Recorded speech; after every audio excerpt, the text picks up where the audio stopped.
Assalamualaikum warahmatullahi wabarakatuh. Dewan juri yang terhormat serta teman-teman yang saya cintai dan saya banggakan. Perkenalkan, saya Bintang.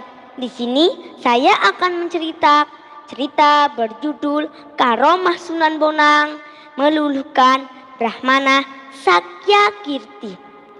Agama Islam telah menyebar luas di tanah Jawa hingga sampailah berita ini kepada para pendeta Brahmana dari India. Salah seorang Brahmana tersebut adalah Sakyakirti. Maka bersama beberapa orang muridnya ia pergi berlayar menuju Pulau Jawa. Tak lupa di bawahnya juga kitab-kitab referensi yang telah dipelajari untuk dipergunakan adu debat dengan para penyebar agama Islam di tanah Jawa.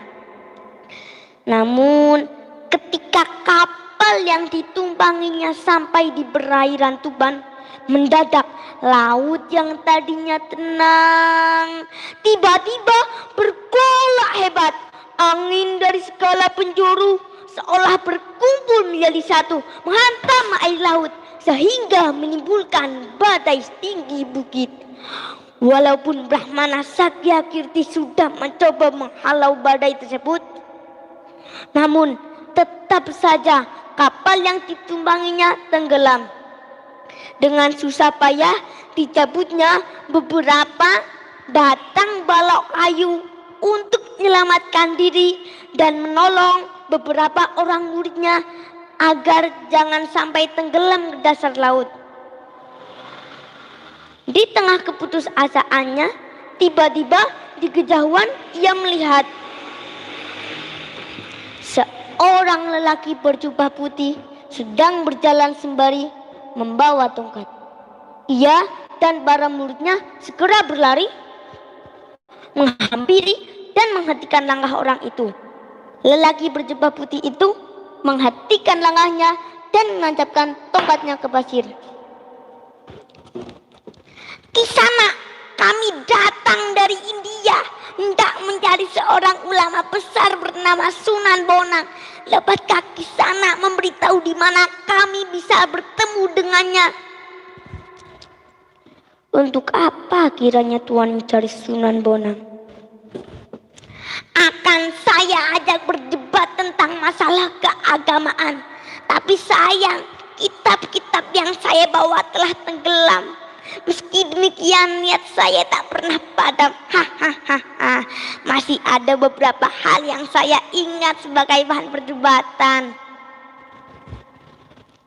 Tanpa banyak bicara, lelaki berjubah putih itu mencabut tongkatnya. Tiba-tiba tersembur air dari bekas tongkat tersebut. Air itu membawa keluar semua kitab-kitab sang Brahmana. "Itukah kitab-kitab Tuan yang tenggelam ke dasar laut?" Brahmana kemudian memeriksa kitab-kitab itu. Dan ternyata benar, itu milik sang Brahmana. Berdebarlah hati sang Brahmana sembari menduga-duga siapakah sebenarnya lelaki itu. Brahmana berpikir tentang kemampuan lelaki itu yang mampu menciptakan lubang air yang memancar dan menghisap kitab-kitab sang Brahmana. Dia mengira bahwa lelaki itu telah mengeluarkan ilmu sihirnya. Akhirnya dia mengerahkan semua ilmunya untuk mendeteksi apakah benar itu ilmu sihir. Setelah dikerahkan segala ilmunya, ternyata bukan ilmu sihir, tapi kenyataan. Dengan perasaan takut dan was-was, ia menatap lelaki berjubah putih itu. "Orang ini bukan orang sembarangan. Mungkinkah lelaki ini yang bernama Sunan Bonang yang termasyhur itu?" gumamnya dalam hati. Akhirnya sang Brahmana memberanikan diri untuk bertanya kepada lelaki itu, "Apa nama daerah saya tergambar ini?" "Tuan berada di pantai Tuban." Begitu mendengar jawaban lelaki itu, Brahmana beserta murid-muridnya berlutut di hadapan lelaki itu. Mereka yakin bahwa inilah yang bernama Sunan Bonang yang terkenal sampai negeri India itu. Bangunlah, untuk apa kalian berlutut kepadaku? Bukankah kalian ketahui dari kitab-kitab kalian bahwa sangat terlarang sujud kepada sesama makhluk? Sujud hanya pantas dipersembahkan kepada Allah yang Maha Agung.